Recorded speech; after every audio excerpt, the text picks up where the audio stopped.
Episode 17। अभी तक आप सभी ने कहानी के पिछले भाग में देखा कि कैसे जब पूजा ने अपने बाबा को घर के मेन दरवाजे पर खड़े देखा तो उसकी खुशी का मानो कोई ठिकाना ही ना रहा हो। वो बस दौड़कर उनके गले से जा लगती है, लेकिन साथ में हेतल और सुहानी भी थी। सुहानी पूजा से अब नफरत नहीं करती थी, इसीलिए वो उसे प्यार से गले मिली, पर हेतल अब तो पूजा को इतने बड़े घर में देख और जलने लगी, इसीलिए उसे खड़ी खोटी सुनाने में कोई कमी नहीं कर रही थी। लेकिन फिर भी पूजा उनकी बातों को अनसुना कर सभी के लिए चाय नाश्ता लाए और यमुना से सभी को मिलाए। तभी उसे पता चलता है कि ये सब रजत ने करी है उसकी खुशी के लिए, इसीलिए वो रजत के लिए खाना बना उसके ऑफिस लेकर चली जाती है। पर जब वो ऑफिस पहुंचती है तो रजत अपने मीटिंग अटेंड कर रहा होता है। चलिए अब कहानी को आगे बढ़ाते हैं। रजत धीरे से बाथरूम का दरवाजा खोल देखा तो उसे वहां भी पूजा नहीं देखी। जब उसने पूजा को कहीं भी नहीं पाया तो वो खुद में बोला, लगता है वो घर चली गई, तभी तो यहाँ पर भी नहीं है। अभी रजत ये बोल ही रहा था कि तभी उसके पीछे से चुपके से पूजा बाथरूम से निकल रही होती है और रजत उसकी कलाई पकड़ जोर से उसे अपने ओर खींच लेता है, जिससे वो रजत के बाहों में जाकर गिरती है। पूजा कुछ देर बस रजत को देखते हुए उसके बाद बोली, आपको कैसे पता कि मैं यहीं पर हूँ? आपने तो अभी बोला था कि मैं घर चली गई होगी। तुम्हें क्या लगा सिर्फ स्मार्ट तुम ही हो? थोड़ा स्मार्ट तुम्हारा पति भी है मैडम। मैं जानता था तुम यहीं पर हो, कहीं नहीं गई हो। अरे तुम बिना मुझसे मिले कैसे जा सकती थी? रजत मुस्कुराते हुए पूजा को बाहों में लिए बोल रहा था। उसकी बातों को सुन पूजा बोल पड़ी, अच्छा तो आपको पक्का यकीन था कि मैं आपसे बिना मिले नहीं जाऊंगी? और वो क्यों भला? मान लीजिए अगर मैं चली जाती तो? ऐसा हो ही नहीं सकता है। जैसे मैं तुम्हारे लिए बेकरार रहता हूँ तुम भी मेरे लिए रहती हो, पर तुम मानती नहीं हो। पूजा रजत की बात सुन हल्का सा शर्मा गई, फिर बोली, जी नहीं, आपको कोई गलतफहमी है, ऐसी कोई बात नहीं है। मैं तो बस आपको थैंक्स बोलने आई थी। आपने ही बोला था ना कि यूं बिना किसी रिवार्ड के थैंक्स कैसा। सो मैं आपके लिए आपकी पसंदीदा खाना बना कर ले आई। चलिए मैं आपको खाना सर्व कर देती हूँ। पूजा ये बोल रजत के बाहों से खुद को अलग करने लगी, लेकिन रजत उसकी कमर को और टाइटली पकड़ उसके चेहरे के एकदम करीब चला जाता है और धीरे धीरे उसके होठों की तरफ बढ़ने लगता है। पूजा रजत के बढ़ने से एकदम शर्म से लाल होने लगती है और उसके पूरे शरीर में गर्माहट बढ़ने लगती है। और वो धीरे से रजत को रोकते हुए कहती है, प्लीज रजत जी, ये आप क्या कर रहे हैं? ये ऑफिस है। लेकिन तभी रजत पूजा के होठों पर अपनी उंगली रखते हुए धीरे से कहता है, प्लीज पूजा, इस वक्त सिर्फ इस एहसास को फील करो और कुछ मत कहो। ये बोल रजत पूजा के होठों को किस करने लग जाता है। पूजा अपने दोनों हाथों को टाइटली मुट्ठी बना अपनी आंखें बंद किए खड़ी रह जाती है और रजत धीरे धीरे उसे दीवार में लगा होठों से उसके गर्दन तक आ जाता है और उसे प्यार करने में पूरा डूब जाता है। तभी रजत के केबिन में टेबल पर रखी फोन बज उठती है, जिससे पूजा एकाएक अपनी आंखें खोल रजत को धक्का देकर खुद से दूर कर देती है। फोन का आवाज सुन रजत थोड़ा चिढ़ते हुए बोलता है, ऑफ हो ये फोन भी ना, इसे भी अभी ही बजना था। कबाब में हड्डी बना बजने लगा। रजत की बात सुन पूजा बोली, आप ही ना हमेशा कहीं भी शुरू हो जाते हैं रजत जी। इस पर रजत उसे खींच अपने करीब लाते हुए बोलता है, तुम मेरी बीवी हो मैडम और मुझे तुम्हें प्यार करने का पूरा हक है। फिर मैं कहीं भी प्यार करूं, किसी और की बीवी को थोड़ी ना कर रहा हूँ। रजत की बात से पूजा मुस्कुरा देती है और बोलती है, अब बाकी का प्यार बाद में कर लीजिएगा, अभी पहले कब से फोन बजे जा रहा है उसे जाकर रिसीव कर लीजिए। पूजा की बात सुन रजत बाथरूम से बाहर आ जाता है और कॉल रिसीव करते हुए बोलता है, हेलो रजत स्पीकिंग। हेलो भाई, मैं तन्मय बोल रहा हूँ। हाँ तन्मय बोलो, क्या बात है? भाई वो आज रात वाली आपकी मीटिंग 8 बजे के बदले पोस्टपोन होकर 10 बजे हो गई है, यही बताना था आपको। तन्मय की बात सुन रजत पूछता है, पर किस वजह से वो मीटिंग पोस्टपोन होकर 10 बजे हो गई? क्या कोई प्रॉब्लम है क्या? वो भाई दरअसल जिस क्लाइंट से आपकी मीटिंग थी उसकी फ्लाइट थोड़ी डिले हो गई है, इसीलिए वो थोड़ा लेट से पहुंचेंगे। अच्छा ओके। ये बोल रजत कॉल रख देता है। तभी पूजा पूछती है, क्या हुआ रजत जी, कोई बात है क्या? नहीं पूजा, कोई खास बात नहीं है। वो मेरी एक मीटिंग 8 बजे के बदले अब 10 बजे होगी तो मैं रात में लेट से घर आऊंगा। तुम एक काम करना, खाना खाकर सो जाना, मेरे इंतजार में जगे और भूखी मत रहना, समझी? अच्छा ठीक है, आप पहले बैठिए, मैं आपके लिए खाना लगा देती हूँ, आप खा लीजिए, फिर मुझे घर के लिए भी निकलना है। अच्छा जल्दी से लाओ, वैसे भी मुझे बहुत तेज भूख लगी है। रजत ये बोल खाना उठा खाने ही वाला ही होता है, लेकिन तभी वो पूजा की तरफ अपना निवाला बढ़ाते हुए बोलता है, ये खा लो। प्लीज रजत जी, आप पहले खा लीजिए, मैं घर जाकर खा लूंगी, अभी आप खाए। नहीं पूजा, तुम भी मेरे साथ खाओ, वैसे भी रात में अकेले ही खाना पड़ेगा, अभी साथ में खा लो। रजत की बात सुन पूजा भी खाने के लिए बैठ गई। पूजा जब ऑफिस से घर आई तो अपनी माँ को हॉल में सोफे पर बैठे गुस्से से बोलते हुए देखो झट से वहां जाते हुए पूछी, माँ आप यहाँ क्यों ऐसे बैठी है? आपको कुछ चाहिए क्या? पूजा की आवाज सुन हेतल बोल पड़ी। लो आ गई महारानी, तुम्हें याद आ गया कि हम भी यहाँ पर आए हुए हैं। अरे जब से हम यहाँ पर आए हैं तुम घूमने निकल गई, सो अब जाकर घर आए हो। वो माँ मैं रजत जी का खाना लेकर ऑफिस गई थी। आप बोलिए ना आपको क्या चाहिए, मैं अभी ला कर देती हूँ। अब बस कर, ज्यादा अच्छी बनने का दिखावा मेरे सामने तो कर ही मत। मैं सब जानती हूँ तू कितना अच्छी है। हेतल पूजा को बुरा भला बोले जा रही थी और पूजा सब बातों को बस सुनकर अनसुना कर रही थी। लेकिन तभी वहां रूही दौड़ते हुए आ खड़ी हो गुस्से से हेतल से बोली, गंदी औंटिया आप मेरी मम्मा को गुस्सा क्यों कर रही हो? मैं अभी पापा को कॉल लगा के बोलती हूँ, वो आपको डांटेंगे। हेतल उस रूही की बात सुन गुस्से से उसके तरफ बढ़ते हुए बोली, एक तो छटाक भर की है और तू मुझे धमकी दे रही है। वाह क्या सिखाया है तूने इसे। प्लीज माँ आपको मुझे जो भी बोलना है बोल सकती है और मैं चुपचाप सुन भी लूंगी, पर आप रूही के बारे में कुछ भी ऐसे नहीं बोल सकती है, समझी? पूजा को अपने से आज पहली बार ऊंचे आवाज में बात करने देख हेतल अभी कुछ बोलती तभी वहां पर सुखदेव आ जाता है और पूजा का साइड लेते हुए बोलता है, ये कभी भी नहीं सुधरने वाली है पूजा बेटा। तुम इससे बात करके अपना समय ही बर्बाद कर रही हो। तू जा, अभी अभी बाहर से आई है, थक गई होगी ना, कुछ देर आराम कर ले। नहीं बाबा मैं बिल्कुल ठीक हूँ, मैं अभी जाकर आप सबके लिए शाम का खाना बना देती हूँ।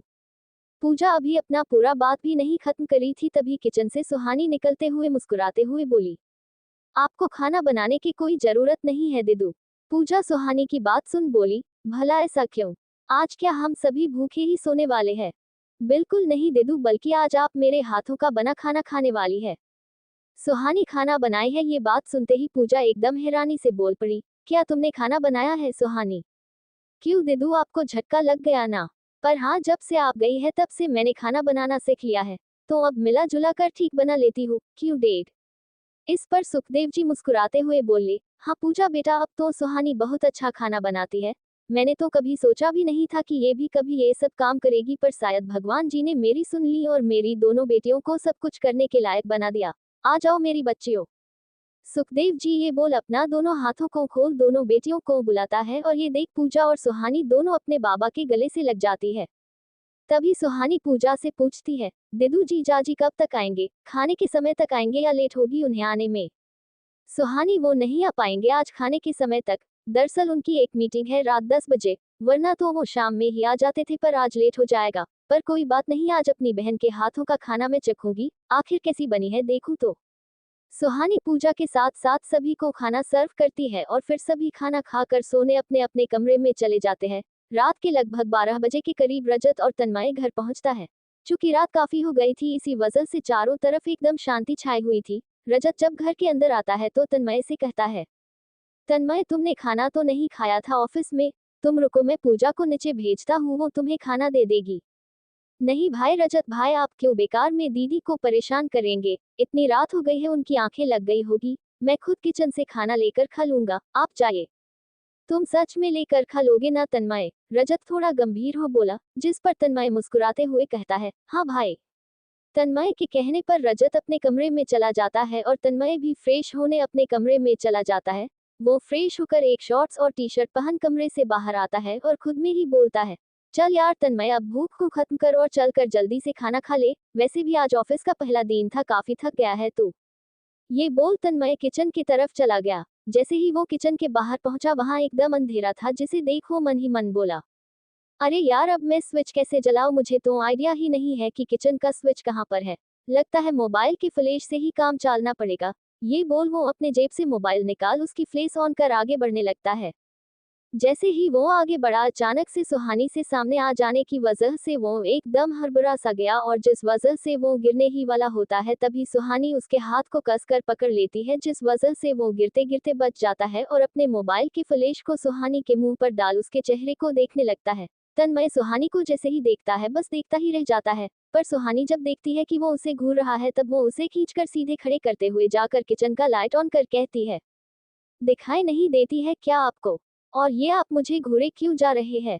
सुहानी तन्मय को बोले जा रही थी और तन्मय बस उसकी बातों में खोया सा हुआ था। वो कुछ सुन ही नहीं रहा था। जब सुहानी ने महसूस किया कि वो उसकी बात को नहीं सुन रहा है तो वो हल्के से तन्मय के कंधे को हिलाते हुए कहती है, ओए मिस्टर, आपको क्या कम सुनाई देती है? एक तो मैं कब से बोले जा रही हूँ और आप मेरी बातों को इग्नोर किए जा रहे हैं। मैं बेवकूफ हूँ जो यूं बोले जा रही हूँ? सुहानी जब उसे टच करती है तो तन्मय सेंस में आता है और खुद को जैसे तैसे शांत करते हुए बड़बड़ाते हुए बोलने लगता है, वो मैं खाना। तन्मय कुछ क्लियर बोल ही नहीं पा रहा था। वो बस सुहानी के चेहरे में ही खोने सा लगा था। तभी सुहानी उससे कहती है, आप ये हकला हकला कर क्यों बोल रहे हैं? आपको क्या हकलाने की प्रॉब्लम है? जो भी हो मुझे क्या।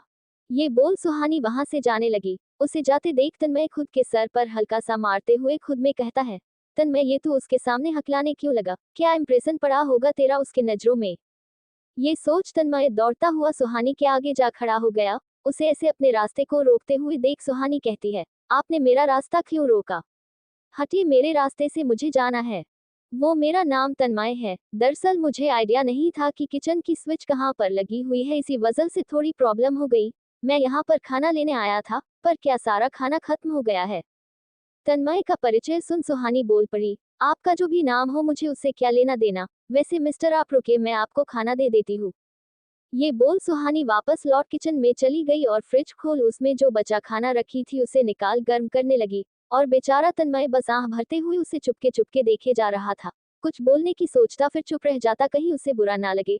फिर कुछ ही देर में सुहानी ने प्लेट में खाना परोस तन्मय के आगे बढ़ाते हुए बोला, ये लीजिए खाना और खाकर प्लेट बेसिन में रख दीजिएगा। ये बोल सुहानी पानी का मग ले वहां से निकल गई और तन्मय उसे मुस्कुराते हुए बस देखता ही रह गया। उसके जाने के बाद तन्मय खुद में बोला, वाओ कितनी खूबसूरत थी ये यार, पर ये थी कौन? शायद यही पूजा दी की बहन थी। लगती तो काफी अच्छी थी। वैसे बिहेव भी बहुत अच्छा था। हाँ बस थोड़ा बोलती रुडली है, पर मुझे चलेगा। भाई ये बात अगर किसी ने सुन ली ना तो तेरा वॉट लग जाएगा। ये सब छोड़ तन्मय अब जरा खाना भी खा ले। ये बोल वो खाना खाने लगा और फिर जाकर अपने कमरे में सो गया।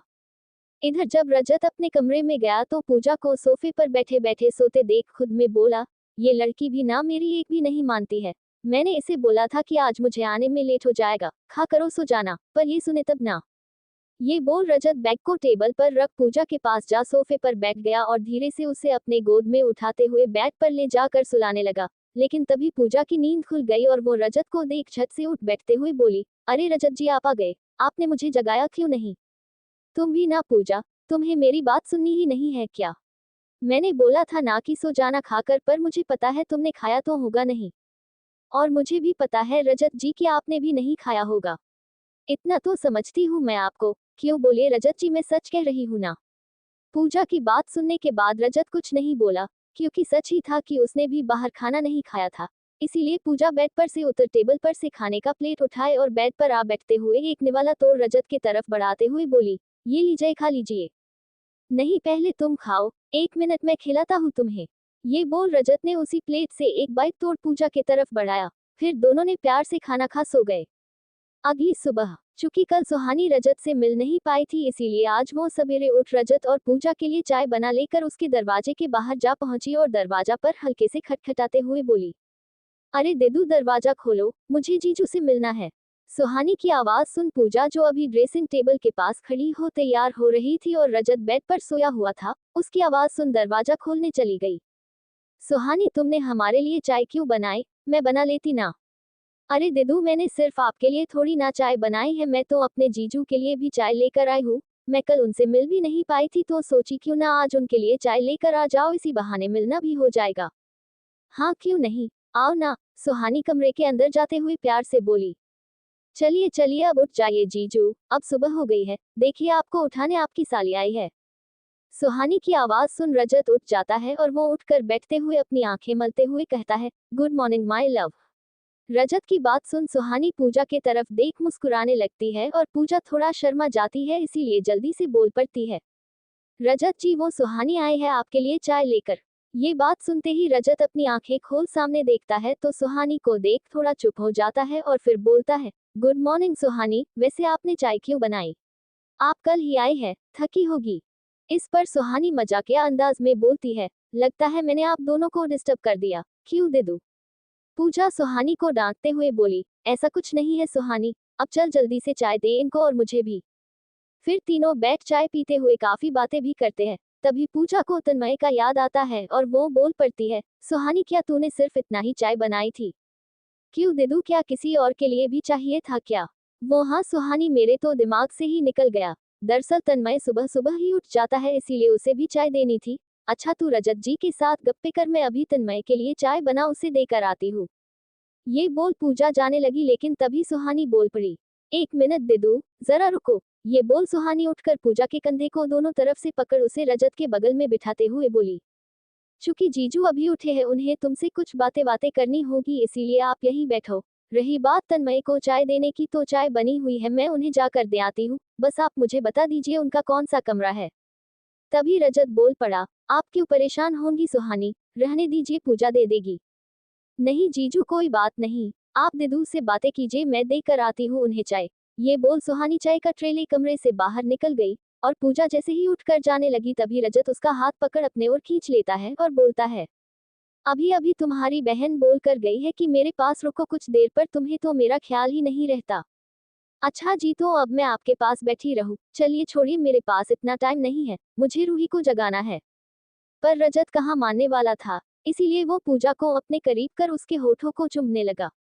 इधर सुहानी जब चाय लेकर तन्मय के कमरे के बाहर पहुंची तो कमरे का दरवाजा लगा हुआ देख मन ही मन बोली, दिदू ने तो कहा था कि ये सुबह सुबह ही जग जाते हैं, तो फिर अभी तक कमरा लगा हुआ क्यों है।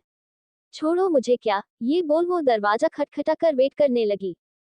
कुछ देर बाद दरवाजा अंदर से खुलते हुए देख सुहानी बिना कुछ देखे ही बोल पड़ी, क्या आपको दरवाजा खोलने में इतना वक्त लगता है मिस्टर। लेकिन जैसे ही वो ये बोल अपनी नजरें उठाई, सामने बिना शर्ट के तन्मय की बॉडी देख एकाएक हैरान रह गई और झट से दूसरी तरफ मुड़ खड़ी हो बोली, मिस्टर आप क्या घर में बिना कपड़ों के ही घूमते हैं। तन्मय सुहानी को देख जल्दी से कमरे में जा अलमारी से एक कोई भी शर्ट पहन दौड़कर दरवाजा पर आ खड़ा हो गया और बोला, वो सॉरी मिस, मुझे पता नहीं था कि तुम होगी। वो दरअसल मैं ऑफिस के लिए रेडी हो रहा था, क्या कुछ काम था क्या। मुझे भला आपसे क्या काम होगा मिस्टर, वो मैं बस आपको चाय देने आई थी। ये पकड़िए चाय का ट्रे, जब मन हो चाय पी लीजिएगा, मैं चली। ट्रे तन्मय के हाथ में पकड़ा सुहानी खुद वहां से निकल गई। उसके जाने के बाद तन्मय वो चाय का ट्रे ले अपने कमरे में आ गया और खुद में बोला, क्या भगवान, उसके सामने मेरी दो दो बार बेइज्जती हो गई। मैं चाहता कुछ हूँ और हो कुछ और ही जाता है। लगता नहीं है आप मेरी कोई सेटिंग होने दोगे, खैर अभी तो इसी चाय से काम चलाना पड़ेगा। रजत और तन्मय रेडी हो ऑफिस जाने के लिए निकलने ही वाले होते हैं, तभी दरवाजे पर से एक स्टाइलिश बंदा एकदम हीरो की तरह एंट्री मारते हुए वहीं से बोला, हेलो ब्रो कैसा है। उसकी आवाज सुन सभी उनकी तरफ देखने लगे। चूंकि हॉल में सुहानी भी खड़ी थी, इसीलिए उसकी नजर जैसे ही उस लड़के पर पड़ी वो बस उसे देखती रह गई और उसके दिल जोर जोर धड़कने लगा। सुहानी मन ही मन बोली, हाय कितना हैंडसम बंदा है यार, काश ये मेरा होता, पर ये है कौन। अभी सुहानी ये सोच ही रही होती है कि तभी रजत खुश हो बोलता है, रॉकी तुम यहाँ पर कैसे। क्यों रजत ब्रो, मुझे यहाँ पर परमिशन लेकर आना था क्या। मन किया आ गया, सोचा थोड़ा अपने फैमिली से मिल लिया जाए। रजत आगे बढ़ उसे गले से लगाते हुए बोला, हाँ हाँ क्यों नहीं, कम से कम मन तो किया तेरा। रजत और रॉकी को गले से लगते देख पूजा और बाकी के लोग के मन में एक ही बात थी, कौन है ये। पूजा भी इससे पहले रॉकी से कभी भी नहीं मिली थी, इसीलिए वो उसे नहीं पहचानती थी, इसीलिए वो पूछी, कौन है ये रजत जी। रजत रॉकी को सबसे मिलवाते हुए बोला, ये मेरे चाचा के बेटे हैं, रॉकी नाम है इसका, और ये है पूजा, तुम्हारी भाभी।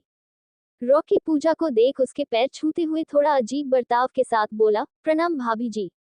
रॉकी के ऐसे पैर छूने से पूजा को थोड़ा अजीब तो लगा, लेकिन फिर वो इन बातों को इग्नोर कर मुस्कुराते हुए बोली, आप यहाँ माँ जी के साथ बैठिए, मैं आपके लिए ठंडा पानी लेकर आती हूँ। पूजा के बात पूरा होते ही वो झट बोल पड़ा, अरे भाभी जी आप तो खुद इतनी हॉट हो और दूसरों को ठंडा पानी पिलाती हो।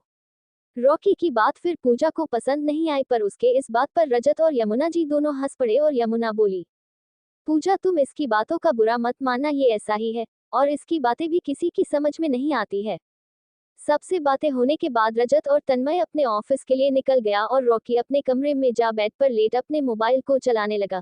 तभी उसके पीछे पीछे सुहानी वहां जा पहुंची। चूंकि उसे रॉकी कुछ ज्यादा ही अच्छा लगने लगा था, वो उससे बात करना चाहती थी। सुहानी खुद में बोली, क्या करूं, जाओ या ना जाओ, अगर मेरे जाने से वो बुरा मान लेगा तो, पर मैं जब तक उससे बात नहीं करूंगी मुझे भी चैन नहीं मिलने वाला। एक बार जाकर बात करने की कोशिश करती हूँ, क्या पता उसे भी मैं पसंद आ जाऊं। ये सोच सुहानी कमरे के अंदर जा पहुंची और धीरे से आवाज में बोली, क्या तुम बिजी हो। रॉकी जैसे ही अपना सर उठा सुहानी को देखा, मन ही मन सोचने लगा, वाओ क्या माल है ये तो भाभी से भी ज्यादा हॉट लग रही है। मैं कुछ दिन इस घर में आया क्या नहीं, यहाँ पर तो एक से एक फूल खिलने लगी, पर है कौन ये। जो कोई भी हो एक बार तो इसे चखना बनता है। सुहानी रॉकी को चुप देख फिर बोली, क्या मैंने तुम्हें डिस्टर्ब कर दिया? बिल्कुल भी नहीं। रॉकी किसी लड़की से डिस्टर्ब नहीं होता है और खूबसूरत लड़की से तो बिल्कुल भी नहीं। आओ, वैसे क्या मैं तुम्हें जानता हूँ? रॉकी के पूछने पर सुहानी बोल पड़ी, नहीं, वो मैं कल ही यहाँ आया हूँ, पूजा मेरी बहन बड़ी बहन है। ओहो, तभी तो मैं सोचूं वो भी इतनी हॉट और ये भी, अब पहले इसे ही फंसाता हूँ और एक बार इसके साथ। सुहानी बार बार रॉकी को कुछ सोचते देख बोली, क्या बात है रॉकी, तुम बार बार क्या सोचने लग जाते हो? क्या मेरा यहाँ आना तुम्हें अच्छा नहीं लगा? वो तो मैं सोची एक बार मिल लूं तुमसे, हमारी पहचान भी हो जाएगी, अगर तुम्हें ठीक नहीं लगा तो सॉरी। अरे नहीं नहीं सुहानी, ऐसी बात नहीं है, मैं बस किसी काम के बारे में सोच रहा था कि वो कैसे खत्म करूं। तुम बैठो और बताओ तुम यहाँ पर कितने दिनों के लिए हो? अभी हूँ कुछ दिनों के लिए, डेट जब बोलेंगे तब निकल जाएंगे। गुड, तो एक काम करते हैं ना, रॉकी एकदम खुश होते हुए बोला। क्या रॉकी, तुम तो यहाँ पर पहली बार ही आए हो और रजत भाई के पास इतना टाइम कहाँ जो वो तुम्हें शहर घुमा सके? तो चलो मेरे साथ, मैं तुम्हें शहर घुमा लाता हूँ, इसी बहाने हम दोनों को मन भी लगेगा, वैसे भी घर में बैठे बैठे बोर ही होना है। सुहानी रॉकी की बात सुन थोड़ा मुस्कुराते हुए बोली, क्या तुम मुझे डेट के लिए पूछ रहे हो? इधर ऑफिस में आज तन्मय कुछ गुमसुम सा था, उसका मन अपने काम पर जरा भी नहीं था। उसके दिमाग में आज सुबह सुहानी रॉकी को देख देख जो मुस्कुरा रही थी वही चेहरा घूमे जा रहा था, इसीलिए वो गलती से रजत को कोई दूसरी फाइल ही भेज दिया था, जिसे देख रजत खुद तन्मय के केबिन में आते हुए बोला, तन्मय ये तुमने मुझे कौन सी फाइल भिजवाई थी? और तुम इतना डल क्यों लग रहे हो, कोई बात है क्या? रजत के इतना कुछ बोलने के बाद भी तन्मय का ध्यान नहीं टूटा और वो अब भी वही सब सोच रहा था। ये देख रजत उसके कंधे को हल्के से हिलाते हुए बोला, तन्मय कहाँ खोए हुए हो, और ये तुम्हें आज हुआ क्या है? रजत ने जब उसे टच किया तब जाकर तन्मय रजत की बात सुना और उसे देखते ही वो झट से खड़ा हो बोलने लगा, रजत भाई आप यहाँ, आप मुझे बुला लेते ना, कोई काम था तो? तन्मय पहले तुम यहाँ बैठो, रजत उसे कुर्सी पर बिठाते हुए बोला, और अब मुझे बताओ कि तुम्हारे दिमाग में क्या चल रहा है जिसकी वजह से तुम्हारा ये खिला चेहरा इतना मायूस सा लग रहा है? देखो तन्मय, तुम मेरे छोटे भाई की तरह ही हो, तो तुम मुझे अपनी प्रॉब्लम बता सकते हो। रजत ने जब तन्मय से इस तरीके से पूछा तो एक पल को तो तन्मय अपनी फीलिंग्स बताने का सोचा, लेकिन फिर बात को छिपाते हुए बोला, सच में रजत भाई कोई भी बात नहीं है, और अगर ऐसी कोई भी बात होती तो मैं आप लोगों से जरूर शेयर करता। और आप बताओ कि आप यहाँ पर क्या कर रहे हैं? वो मैं ये फाइल लेकर आया था जो तुमने गलती से मुझे भिजवा दी थी। वो सॉरी रजत भाई, पता नहीं कैसे मुझसे ये हो गया। एक मिनट रुके, मैं आपको अभी सही वाली फाइल देता हूँ। ये बोल तन्मय ने झट से अपने टेबल पर से एक रेड कलर की फाइल ली और रजत को दे दी। रजत भी वो फाइल ले अपने केबिन में चला गया। उसके जाने के बाद तन्मय वहीं खड़े खड़े खुद में बोला, मैं आपको कैसे बताता भाई कि मैं सुहानी से प्यार करने लगा हूँ, जबकि मुझे पता है कि वो मुझे नहीं बल्कि रॉकी को पसंद करती है। आज सुबह उसकी आंखों की चमक साफ बता रही थी कि वो एक ही नजर में रॉकी को पसंद करने लगी है।